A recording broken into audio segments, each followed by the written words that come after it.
So welcome. Thank you for making the time. I thought, we would have a little conversation here, and then we'll open it up for questions towards the end. And you'll have people with microphones on either end, just so you're prepared, because I'm sure there will be many questions, I hope. Okay, so to start with, Clare, I thought you could quickly walk us through the highlights of the report for people who haven't. Like, yep. What are the key elements or the key takeaways? I'll put up a couple. I won't do a presentation, but I'll put up a couple of charts, maybe just to see some of the key figures. It's just a little bit easier to visualize. So the main thing, I suppose, people are looking for the big number for 2016, and it was a challenging year, and we got that anecdotally, and it kind of resonated in the figures as well. So aggregate sales were down 11% for the year, but I think that does cover up quite a lot of differing performance underneath, and for some of the differences, for example, there was a big difference between the private and the auction sector, and this happens a lot when the market's very either in decline or there's a lot of uncertainty around.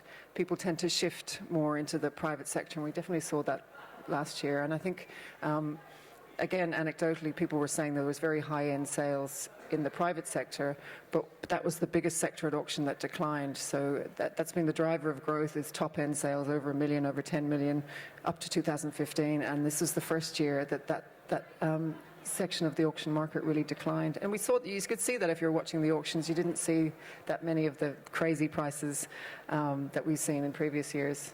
So right. It's a very mixed bag, and overall a decline. What about geographically? Like, what are your findings there? Geographically, I mean, it was a difficult year for the US. That's been a real driver of growth, and it reached its highest ever level in 2015, but it had a declining year last year. It dropped about 16%, and again, it was the auction sector that really let it down, double-digit declines in the auction sector. The UK dropped as well by about 12%. Some of that got to do with the pound as well, but it was a rough year at auction as well. And if you look at how the UK has performed versus the US, it's been growing about half the rate of the US since 2009, since the market took a big dive in 2009. Mind you, it's growing twice the rate as the rest of Europe. So if the UK was out of Europe, it would be a very different picture for Europe. It's quite a stagnant picture in Europe, other than the UK. And then China, again, there's measurement issues. If you measure it in dollars, it actually declines slightly. But if you measure it in RMB, it actually increased slightly. So although it didn't have an absolutely amazing year, it performed relatively better than the other markets. But these three markets still such a big chunk of sales. And when I'm talking about sales, I'm measuring them where the sale takes place, not where the buyers are from. The buyers are very globally diverse, but the sales taking place on the ground. Right. And in terms of, again, that whole auction and private sales dichotomy. What are your insights in that area? I mean, auctions, private sales, auctions, art fairs, love and hate. What's going on? Yeah, I mean, as I say, I think it was a very strong year for galleries and dealers in private sales. And again, not even across the board. It was the high end of the gallery market. We found that this is a response to the surveys that we do. We survey about 6,500 dealers, and from that sample, we found that the ones that had higher turnover in excess of $1 million did well, had a positive year, and the best performance at the very high end, whereas dealers with a turnover of less than $1 million didn't perform as well, had declined sales. And I suppose the unfortunate thing is most dealers' businesses are in that low end, so we focus so much on the high end, and that's what gets a lot of publicity, but it's actually in the day-to-day functioning of the art market, most businesses are towards the lower end. That's where the bulk of transactions take place. Right, and I thought, one of the most interesting areas of this is you looked very closely at the multiplier effect. Like, what does having an art ecology in a city or in a country do for the rest of the economy? And I mean, I wonder if you can pull out that slide, because I thought it was quite interesting. Yeah, this doesn't actually get that much publicity, but it's one of probably the most important things in the report. It's that the market, despite these ups and downs, has been so far, anyway, maintaining employment and ancillary spending. And I mean, you see that in in Hong Kong and in London and in all the places where there's a fair or an event or these art weeks and things going on, not just fairs but auction weeks and things like that. It's just a big influx of tourism and activity, and not just in the art market but in restaurants, in transport, and all the things that build around it. And it's a very strong economic contributor. And how do you define businesses? Like, how does that? And so how do you... This is gallery and auction businesses, so dealers and galleries and auction businesses. There's over 310,000. And then ancillary spending is what they would spend on... Restaurants and hotels? Yeah, no, ancillary spending there is what they'd spend on the specialized services to the art trade. So that's things like packing and shipping and specialized insurance, all the support services that art fairs, that kind of thing, that go up to making up how the infrastructure is based in the art market. And then the spending on restaurants and all those things, and that's an additional to that. So you can see how even in these few days there'll be a big influx of high spending visitors as well. And I looked at them in the UK at one stage a couple of years ago, and I think visitors to art fairs spend about 10 times as much per visit as a visitor to a sports event. So it's a really, they're not just a number of visitors, it's the quality of kind of cultural tourism versus other sorts of tourism. Right, that's interesting. I'm going to get back to you on some of these numbers in a little bit, but I wanted to go to Mr. Zuercher. You co-present this report. What surprised you about the report? Well, the many areas of surprise. I think the key part of this, why we also want to be part of this report and we work together with Clare, is really, it's to bring a framework around the art market and to put things in numbers. And I think that's really the exciting part on this report. I mean, it's so extensive. I think it's more than 200 pages, yeah, and that's right. and it's so much in detail. And I think that's what was missing so far for the art market, to have a really framework in how we can pursue our passion, in which environment, and to have this framework around Right. that. And as a public service announcement, you can download the report free on the Art Basel site. And make up your own conclusions about some of these numbers. But with you, on the mic, I just wanted to ask you something as well about how UBS sees art. So when I was a journalist 2 lives ago, I started writing about art. I was a business and political journalist because my editor said, well, you're female, you're Asian, you must like Asian art. And that was around the time when you were starting to see Ming vases go from 10,000 US to like $1 million, right? And so they said, well, why don't you look at art as an asset class? And I've seen, in the space of 20 years, seen people go between the poles. It's an asset class, it's not, it isn't. What is your take on that, and what is the bank's take? Well, I mean, UBS is an investment house, so we are definitely interested as house and look for the best investments. At the same time, we are sponsoring or partnering up with Art Basel since more than 20 years. So art is something that our clients are very passionate about. We are very passionate about. If you're lucky, you go to the office in Hong Kong, you suddenly sit in a meeting room and there's a Roy Lichtenstein hanging on the wall. So UBS is very engaged in the market, and that's how we see art. So for us, art is not a typical investment class, and we would never recommend a client just to buy a painting to think he could increase the value of his wealth. Because it's a very difficult market to, as I said, so we put now a framework around how the art market is really functioning and how are the trends, but to put a value on a specific painting, it's very, very difficult to make. It doesn't pay any return. You could say the same of gold, but gold is at least a homogeneous asset class in the sense of everywhere gold is the same. But the art really depends on passion. So you suddenly see a price going up of one artist just for one painting because there may be 2 buyers that really want to have this painting, and they are actually pumping up this price. But you can't extrapolate that in the next few years or to any other specific painting of this artist. And I think that makes it so difficult. And from an asset management point of view, why is that a problem? Because we can't really value. It's very volatile, and I think the way we approach art is really, and a lot of our clients do invest in art, but it sort of should have a different meaning with that. So you should, if you buy a piece of art, have passion about it, buy it for an idea, be proud of it, and maybe it's for a private museum, maybe you just want to put it on your wall at home and show it to other people, share it, but it should be always something that even if the return doesn't pay out as you expect, you should be proud to have it, and you should have a passion for this object. Right. I think that's how we look at art. Thank you. So Jan is amazing for many reasons, but also because in the past week she has been to Dubai, she has been to London, and she's been an observer of both the art world and the art market for quite a while. What are your views? What are your insights based on the data that we have from this report?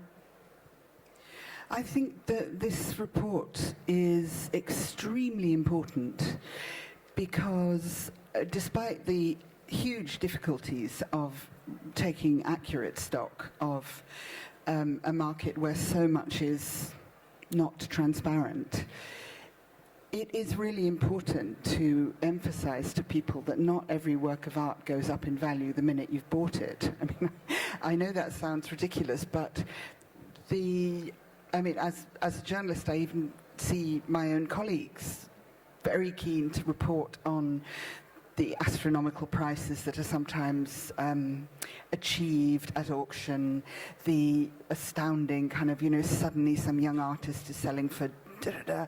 And people really do feel baffled by this market, quite understandably. It is quite baffling, even for those of us who work in it. But also, I think that the general publicity about the art market is extremely misleading. So this report is fantastically valuable. Not only because it's fascinating to read, actually, all sorts of little things are in there. You suddenly think, I didn't know that. But also because we all need a steer. We need some kind of steer. Having said that, I think it probably is worth us talking a bit, and I'd love to hear Clare talk about this, about how, whether it's actually even possible to put figures on some of these things in an accurate way, because of course as a general observer and participant, people ask me this all the time. Well, how do you know that, is one thing they say, and the other thing they continually say is, why don't you know that? Why don't you know how much that is, or what the size of this market is? Because I think I'm probably right in saying just about every other large market on the planet is quantifiable in a way that the art market simply isn't. Yeah. So I think, Clare, maybe you can tell us a little about your methodology. How over the years have you put together this report? What's the science behind it? I think the art market is difficult because this rising sector, of the dealer sector is getting bigger, and they don't publish prices. If you walk around the booths, it's rare enough to have dealers posting their prices, but it's kind of overstated a tiny bit as well, because there is other industries where companies don't necessarily publish their sales figures, and other industries rely on surveys. I mean, to measure GDP, it's based on a survey. The census is a survey. The consumer confidence index, all these things are survey-based. So we have to use surveys in the art market, and I've been doing it kind of for 15 years, using a fairly consistent methodology, trying to improve on it where I can. But it is, you have to make some assumptions when you're using surveys. So you do have to have a knowledge of the market and the sector and how it operates, and then use the survey results to project what the market is. And, we get pretty good response rates. Given, the response rate to the survey this year was 17%, which, is okay for an external online survey. The average is about 10 to 15. So it's in terms of the kind of statistical geeky side of it, it's actually doing okay. But you're relying on people's reporting of their sales and all these things. And I've tried over the years to find better ways to get them to answer honestly, and to do checks and balances in the survey itself that trip people up that don't answer honestly. So it's been an evolving process, but it is still always trying to find ways to improve it. And it's interesting, in China now, don't really rely on the online survey at all. I've actually got a researcher in mainland China that goes to the galleries in person, and we get much better response rates in person in China than we do with the online survey. Whereas in any Western markets, if you were to sit in front of a dealer and say, what was your turnover last year, they would, it's very hard to get a straight answer, whereas they would answer more honestly to an anonymous online survey. But I mean, that's the dealer sector. Even the auction sector is not straightforward either.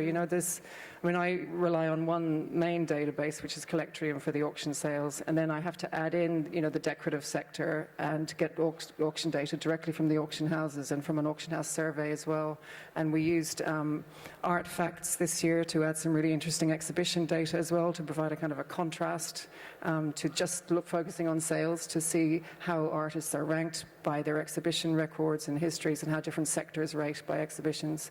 So it's a lot of complex pieces to put together, and as you rightly say, it's difficult, but I think it does happen in other industries as well. I mean, it gets a fairly bad rep for being so opaque, and I think it's the difficulty at the micro level in valuing is a big issue. So you can't say no, that valuation is wrong because it's such a subjective thing. But I think in terms of, the big macro figures, you can take a stab at it, and you need to. I mean, governments won't listen to lobbying about helping artists or galleries or anything like that unless you've got these kind of benchmark numbers. They won't even listen to you, for the most part. So hopefully that contributes a little bit to that at least. But at the micro level, which the report doesn't try to do, it's not going to give you any advice about what to buy or what not to buy or anything like that, unfortunately. Yes, for that we read Jan. But I want to go back a little, and we were chatting. I think we're kind of curious. How does one get from deciding? How does one decide to spend so many years studying economics and art, and the economics of art? How did you get to where you are? I started as an academic originally, and even at my kind of early doctoral level, I started looking at how I was studying economics and teaching economics, but I looked at how the art market was different from other industries, and I guess I did some interesting research in the area, trying to apply different models to the art market, and then I just stuck at it and kept going to try and make a career out of it. But there was no job as such. I had to kind of make it up as I went along. Right, and your first job was in Texas. Was in Dallas, in Texas. Why is that? It was actually a company called Cusin & Company, and they were very forward-thinking, but it was very analytical, very much art as an investment. I was doing risk models and all this quants-based stuff, and I thought everything could be put into a quantitative model and churned out at the other end. I didn't have any time at the time for expertise or subjective stuff at all, and I've obviously learned over the last decade to kind of come the full circle. And it's not that I'm trashing quants at all. I think they've got a very important place, but they're only as a kind of a guide, and they need so many kind of health warnings to go with them. So I've realized that you have to be comfortable with a level of taking a mixed approach and a little bit of ambiguity, I think, as well. Right, and so much of how this report came about and your area of research was also because of your thesis, which I thought was fascinating. Well, that was actually I did it on the art market. It was an economics thesis, but I did this gravity model. It was based on Newton's law of gravity, and what drives two bodies together. If anyone can remember Newton's law of gravity, is the mass and the distance between them. And I applied that to the art market. So mass, when you're looking at weight, economic weight is GDP, and in the art market it's GDP per capita. And distance is the physical distance between them. So how countries trade with each other that are close together or far apart. And then I also measured cultural distance, which is things like whether they share the same language, trade barriers, tax, import regulations, all these things. And I put it into this gravity model, and I applied it to the art market. So it was an interesting kind of approach, and that got me really interested in the cross-border trade, which is huge in the art market. Yeah, so I wanted to ask Jan as well. In the last 10 years alone, the art market and the art world, two things, have both expanded and globalized in ways that are kind of unimaginable. What are your insights on this and how it's affecting issues of validation, like who's interesting, who's not, who's important, who's not? As you see all these people, you meet all these people, what are your insights on that? How long have you got? That's quite a question. I think that one of the things that's really valuable about the international reach of the art world is that we do discover the extent to which it is comparable and similar, and the extent to which it's not. There are very, very big differences, I think still. I mean, when you come to a huge, wonderful international art fair like this one, and you might see the same gallery that you might see in Miami or London or Paris or whatever, then you think, actually, this is a completely globalized world. It's not. I think it's very different. It's not just that there is still, thank goodness, a lot that's local about art. I was talking to Michael Craig Martin, the artist, yesterday, and he was quoting another artist saying, in the end, all artists are local artists. They all are. And they all come from somewhere, and it's very important. Well, I think actually all art scenes are local art scenes as well. They copy each other. There is a sort of patterning. Sometimes when a new scene emerges in some particular part of the world, whether it's a commercial scene or a non-commercial scene, then the first thing that happens when that scene is young is that it copies. It copies, a country will copy what is happening in another place. But that very soon gives way to something that is more of the place. So in a sense, yes, we see it all globalizing and merging. In another sense, we see it fracturing. And I quite like that. I like the sense in which each place gets the art scene that it wants or that it deserves, or whatever you might say. I think the big difference, though, between the two is that if you come from one of the old cold countries, like I do, the art market seems like a very sort of recent. It's not recent, but that there was a kind of public cultural sphere which was very, very well established. Now we're seeing huge burgeoning markets in countries that don't have a well-established public sphere, and of course that's absolutely true of Hong Kong. Right. And that's a huge difference between the two places, and the mood and everything else. And I'm sorry that's such a general answer, but it was rather a big question. It's kind of the best I can do. Thank you. And I'd actually like your input on this, Mr. Zuercher. But with this model you're working at, the gravity model, you look at GDP, like GDP per capita, and all these different elements, and barriers to that. Like the world we live in now, 2017 is very different from 5 years ago. And one of the features, I feel, is this growing protectionism within economies, politics. And, you try to send a work into India or out of India. And see, that's not an easy process. Moving art, international art, into the Philippines or out of the Philippines for a certain kind of art is difficult because you need cultural approval, there's taxation issues, all of that. What have you found out based on your research about this element of the ability of art to circulate and the macro policies in place in governments and countries? It's hugely important that art circulates kind of freely. I mean, obviously every country wants to protect its national patrimony, and even in Europe, art's given a special place where you can apply any measure you like, basically on a national treasure. But you've seen countries that take that in the spirit that it's meant to be in, such as the UK, where there's a lot of stringent, the Waverley criteria in the UK, so it has to pass all these things before you can stop it from leaving the country.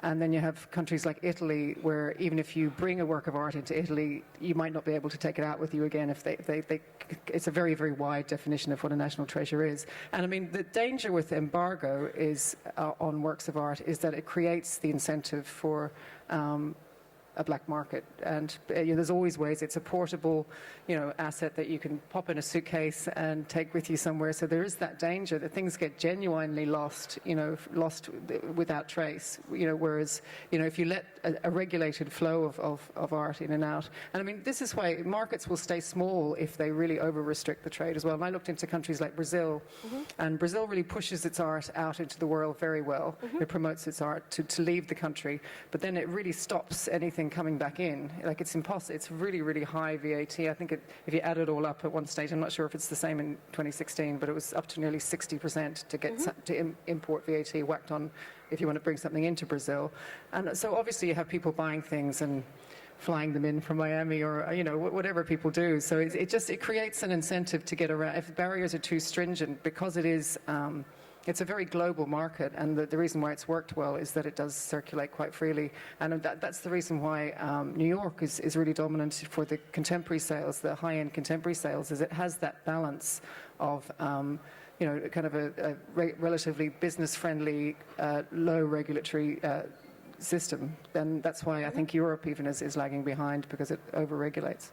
Right. And what does your crystal ball say about these policies? Well, first of all, I think that's why the art report is also so important, because it gives a voice to the industry, and you basically also, I mean, the domestic probably art dealership has something to show, and also the importance of the art market. And it's definitely a risk. I mean, looking at what happened last year in the United States, political outcome, protectionism is definitely something that we all fear, and not just for the art market. It's something that could come. We hope it won't come, but that's definitely one of the key risks also for the market, and it would definitely restrict the market. And if you also look at the connection, the economic connection maybe to the art market, there's probably different levels. So the high end, it's definitely very connected. And we also can see the rise of China. We should not forget, every third day in Asia, there's a new US dollar billionaire. So wealth is increasing, and with increasing wealth, we can see that demand is actually picking up, particularly on the high-end side. So it has become a globalized market, and wealth is shifting towards emerging markets, and therefore demand is also rising. So there's definitely a connection, and we also see 2016, as you mentioned, a bit more difficult market for the art market. Sales came down, but it was also a difficult time for the economy. So at least from the economic side, without any protectionism from the US administration, it looks like to the end of 2016, beginning of 2017, the global economy starts to pick up, inflation is coming back, and from this perspective, you would say that if past correlations are holding, at least some of the art market should see also more support in 2017. Right. Jan, do you have a fearless forecast about the art market? I'm not sure. I think some of the decline that Clare has tracked is obviously to do with certain kinds of nervousness.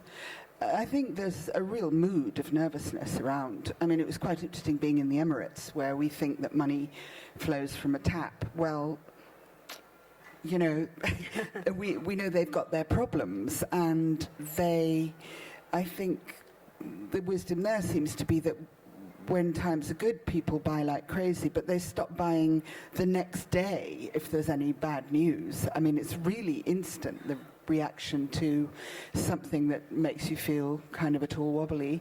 And I don't know, I mean, I really only actually see the scene in London, and I know that people like coming to London. There are quite a lot of people who come to London to buy. I think this is now the case because it's actually not very easy or pleasant for them to visit the States at the moment. I mean, there are people who are really... I was talking to a very big Iranian collector who lives between various different countries, and he just doesn't want to even try going to the States at the moment. And why should he? Because even if technically he probably would be fine, he's just saying, no, I'll just go and buy my art somewhere else. So And those, of course, if the policy is just suddenly introduced, then this is going to make a difference to a big sale the very next day. So it is a very bumpy moment, I think, for all of us. We don't know what's going to happen. I mean, if you start saying that the nationals of certain countries aren't welcome, this is going to have an effect. Sure. And so I guess that we'll see a rise in art market activity in places that are simply more welcoming to visitors and have fewer controls on the import and export of work.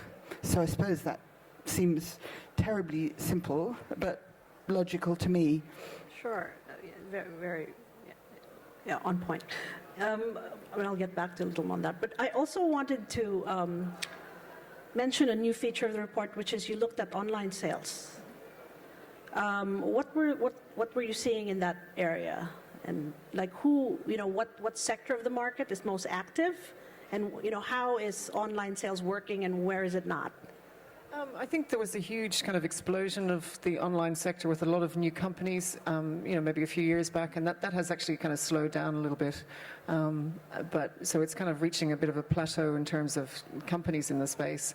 But where it's expanding is through really successful intermediation so platforms that work on behalf of galleries and auction houses. They're doing very well in extending the reach of traditional companies into the online sector. And it's just that everybody buys everything else online, so if not, they want to buy art in the same way. So it's kind of a natural progression.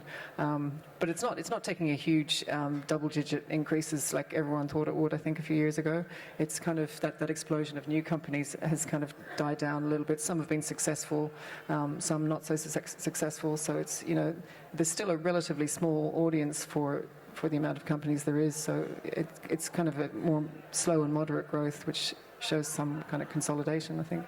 Sure. And what places are online sales growing the most, and in what kind of sectors?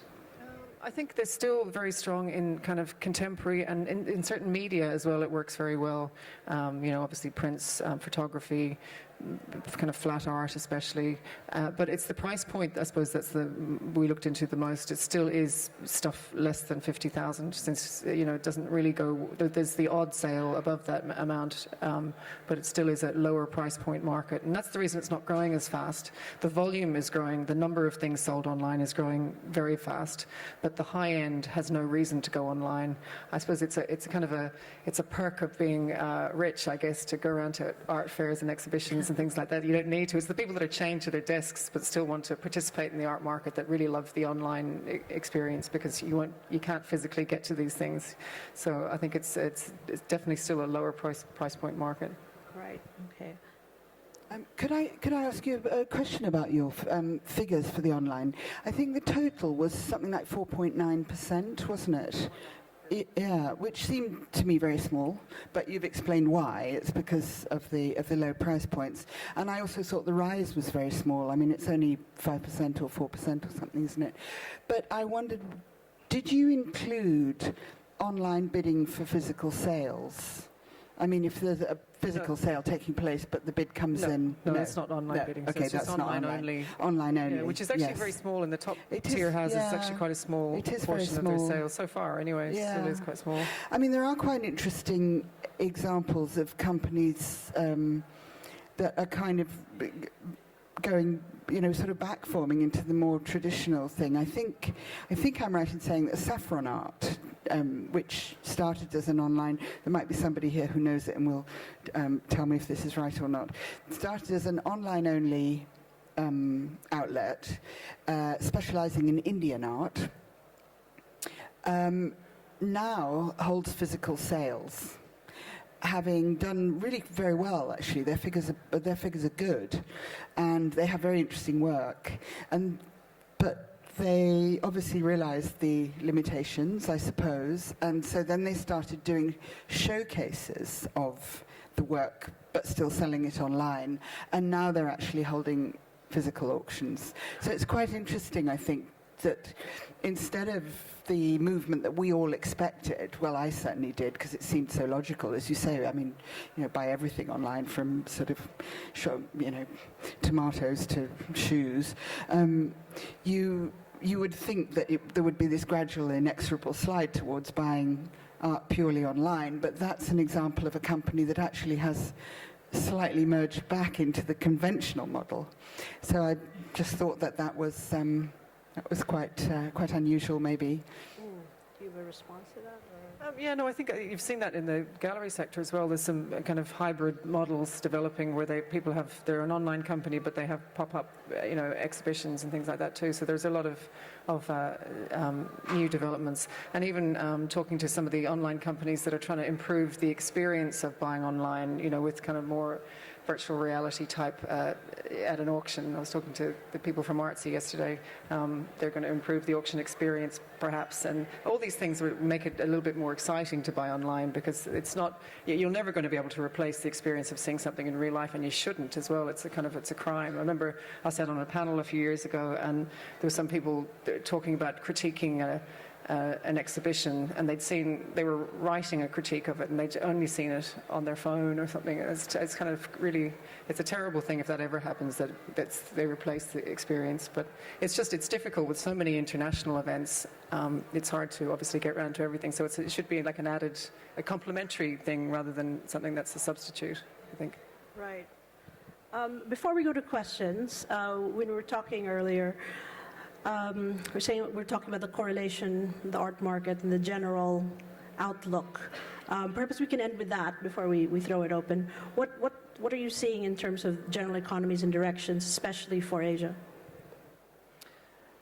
Well, I think since the financial crisis, we all had our ups and downs, and particularly last year, said there was a political side, a lot of surprises, a lot of base case forecasts that proved to be wrong in the UK, the US.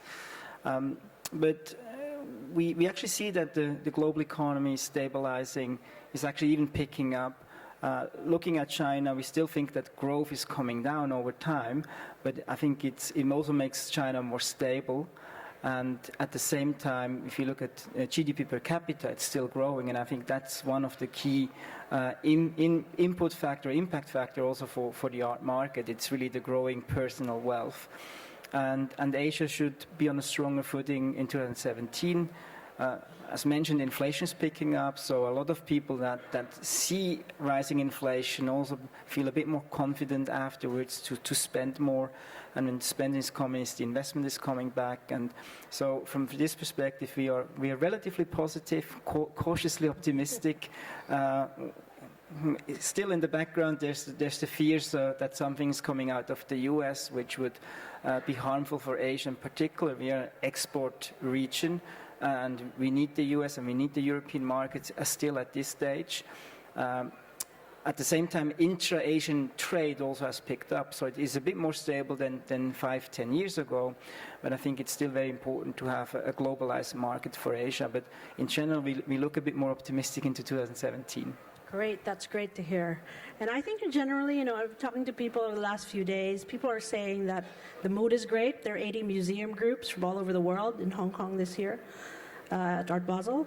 And the mood seems to be pretty good. Like gallerists, they never tell you they're doing well. We said they're not doing too bad. So I look forward to having this conversation again in maybe 2 years. So let's open it up. I'm sure there might be some burning questions. There's a question right here. The microphone should come to you. Here we go. Yeah, thank you for an extremely interesting conversation. I'm talking about my experience in the last few years, and I had the feeling that the market, reading newspaper, magazine, going through internet, the visibility and the growth of the art market seems to me quite strong. And I'm a little bit puzzled by the first slide that shows that the actual art market didn't grow at all in the last 10 years. Is my feeling right, or is the slide right? Thank you. I think it has grown well, if you look back to 2003, that only goes back to 2006, which was the kind of when the market was starting to go up. If you rewind back a couple of years, and if you rewind back to the 90s, it's grown a phenomenal amount. It's more than doubled in size. So I think it's the start and end point, as with all statistics, is but it has. Well, it's gone through a little bit of a roller coaster. So the market really boomed from 2005 to the end of 2007, 2008 was a really strong period in the art market, and then everything tanked in 2009. It was a huge contraction, and then things kind of bounced back quickly. So it's the ups and downs, I guess, in these aggregate sales. But as I say, if you went back to pre-2000, it has more than doubled in size. So, and if you go back to, say, 1990s, you're talking about kind of a 12 billion, or the late 90s, 12 billion, market. So was the early 90s, about 12 billion. So you can see that it's grown to 5 times its size.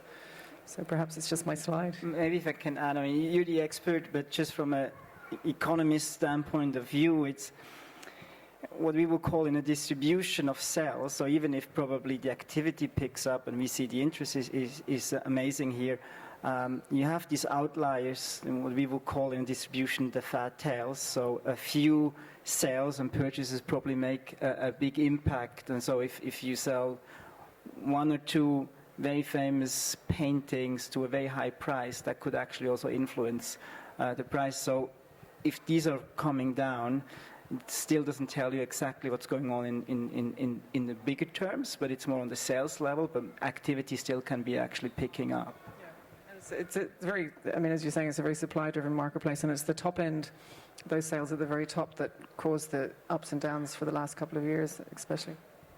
Okay, thank you. Another question? In the back here? In the corner, in the back, right here. A question maybe for Adrian is one of the questions I think investors often have about is it an asset class is there a way to get diversification? Because I may actually not agree with your view of how idiosyncratic valuation is on art, but I do agree that it's very hard to get a diversified exposure. And if you can't get diversified exposure, it's really hard to call it an asset class, at least a smart asset class. So my question to you is, are you surprised that there aren't more innovative ways to diversify exposure to art? For example, having 20 galleries float a GP and having an interest in the sales of 20 galleries, or having an index, or I'm just curious as to what you've seen and what you've not seen that surprises you about getting diversification. Okay, thanks for the question. I think, so of course you can make money in the art industry. As we have learned, it's a multi-billionaire industry if you count everything together. And what you mentioned is getting a stake into an art gallery that trades, and of course they want to make money. That's why they hire people, and that's their job. We don't look at art as an investment from just buying a painting by itself and hope you will sell it in a few years later for double of the price. And I think this will make it very difficult, because even if you have a bigger gallery or a bigger collection of art, it still doesn't protect you from price swings, and it still makes it very difficult to value the art by itself. So it doesn't pay any cash flow. If you buy a house, a real estate, you get regular returns. The same if you buy fixed income or in equities, and you don't have this with art. So it's a pure arbitrage market where supply and demand is here, and the prices have to go up, but it doesn't pay you. But your question, if I correctly understand, is if you get stakes into art galleries, it's a different market. It's like, instead of buying an equity, you buy a stake into a stock market, and the stock market wants to earn money because transactions are happening, and you charge a fee on the transaction. And this is a slightly different approach. And then, of course, it makes sense. That basically goes into what we would call probably private equity investments, because you're buying a stake in a company. And this is an area where you actually can start to make cash flows, you can start to make calculations, and it's an area we as UBS would highly recommend to invest. So if you're buying stakes in a certain part of a company. Right. Okay. Well, we haven't mentioned funds, of course, have we? I mean, that's. Art funds are quite controversial, really, aren't they? Because of the performance. I mean, there's quite a question mark, isn't there, over many of the funds? The problem is the funds, we don't have a very long-standing track record. And the way we look at investing is really want to preserve wealth and we want to grow it over time. So we want to have a very good understanding how a different asset class is behaving during different times. So we need very long data history. And with the funds, even with the funds, you don't have that. It's usually very short term. And some of these funds are disappearing. So you don't have a clean data series that tracks very long backwards. And I think that's why we don't look at it as a specific asset class. But it's something our clients are very interested. If I talk to a family office, I rarely hear the CIO ask me, shall I buy this painting or this painting? He's interested in, shall I buy the US equity market or European equity market? But if you talk to the beneficial owner of the family office, they are passionate about that and they try to collect and bring their own collection together and they are very active in that. But it's also because of a personal reward. So the utility curve is not just the financial value, it's also personal value and the emotional value. Sure. And Jan brings up a very good point. I mean, we're sitting in Hong Kong right now. We're China's right here, and art is often seen as an asset class in China. At one point, I think it still exists. There's a exchange for art funds in Tianjin with about at one point 350 listed. I haven't looked at it closely enough, but again, there's that problem of how long it's been around and what do you do. And going deeper into that as well, in China, a lot of the art is contemporary is a very small component of what people buy. Could you talk about that a little? It's kind of the opposite of a lot of Western markets. It's one of the smaller sectors in the dominant auction sector in mainland China. Anyway, it's one of the smallest sectors is contemporary art. And I think there was a lot of funds during that boom, that massive boom in China from 2009 to 2011. A lot of funds established, but they had 2 and 3 year maturities. They were impossible things to ever have succeeded, and a lot of them kind of went belly up. Yeah. And I think the market's maturing and learning, that things come down as well as going up. And you do get people that try to replicate a diversified portfolio within the art market by buying, for example, old masters went up a little bit this year, contemporary went down. So they try to match the diversification trajectories, but it's difficult because liquidity is the big issue. It's getting out when you need to and when you want to, and letting investors out of funds and things like that. So liquidity is a big problem in the market still for right. Right here. Yes. Victoria Stepina, an art advisor. Don't you mind if I ask 2 questions, actually? Please. So the first I would probably address to Adrian. There is an opinion that the ultra-high nets, they're not so easily affected, not so easily getting panicked when they get bad news about the market because their safety cushion is much more stronger. Would it be correct to say that, from your personal experience, how do they affect their art as an asset? Sorry, and what is the second question? And the second question was actually for Clare, so I would... Could you do both, maybe? Oh, yes, of course. And for Clare, I just wanted to ask, since you were with TEFAF before, right, how does it affect the methodology of assessment of the market since you're now with the more focused on contemporary? And what are the major points that you think are different now that you're using for the evaluation and assessment? Thank you. Just your first question, definitely very valid. And we see this also not just in the art market probably, but if you look at real estate, the top real estate, thinking about the peak in Hong Kong or in New York, they keep their value. They're actually following a very different pattern because a billionaire, even if he loses 10% of his wealth, he's still rich, and it doesn't impact him itself. And that's what we also see in terms of investment. So our ultra high net individuals, they're holding asset classes are much more illiquid. They don't need the money for the next 10 years. And whenever they have a chance to sell it, if it's in whichever field it is, they will take the opportunity. So that follows a very different cycle. Absolutely correct. Thank you. Claire? Just on the, I produced the report, as you were saying, for TAFE for 8 years prior to this, and it's basically the same. I use the same methodology, so the figures are kind of a consistent source of kind of benchmark statistics. It gave me a chance to audit what I was doing and try and improve things, but to measure the big numbers that everyone wants to see, the sales overall, you have to include everything in there. So it's not by any means all of a sudden now, because it's co-published by Art Basel.